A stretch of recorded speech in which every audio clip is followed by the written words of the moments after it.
सबै समाजलाई नमस्ते। आज चाहिँ नयाँ एउटा ब्लग जुन चाहिँ हामीले डेजर्टमा डेजर्टको जहाज भन्ने सुन्नमा आउँछ, जुन डेजर्टको जहाज चाहिँ आज मैले देखाउन आइरहेको छ।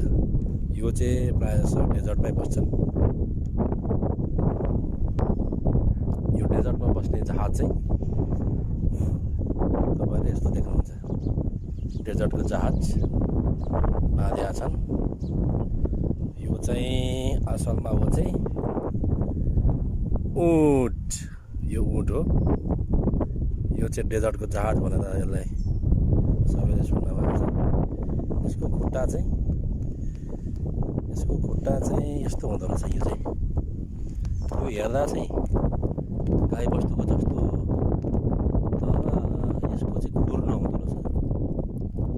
खुर्नो भएको कारणले गर्दाखेरि चाहिँ यो चाहिँ प्रायः जसो यो ढुङ्गा गिटी बालुवातिर अथवा रोडतिर चाहिँ यो चाहिँ हिँड्न सक्दैनन्। यसको चाहिँ यो पाइताला चाहिँ एकदम नरम भएको कारणले गर्दाखेरि चाहिँ सकभर जतिसम्म हुन्छ यो चाहिँ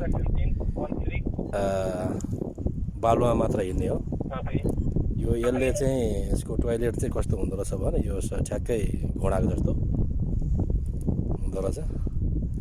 यो मजासितले यो उबेलामा चाहिँ डेजर्टमा चाहिँ यो चाहिँ सवारी साधन हुँदाखेरि चाहिँ यो इस्तेमाल गर्ने हो। र साथीहरूको कसलाई के मन परेन एकचोटि यो डेजर्टको राजालाई हेरिदिनु होला। यसको मुख चाहिँ साह्रै नराम्रो हुन्छ, त्यही भएर यसको मुख चाहिँ कभर गरेको हुन्छ।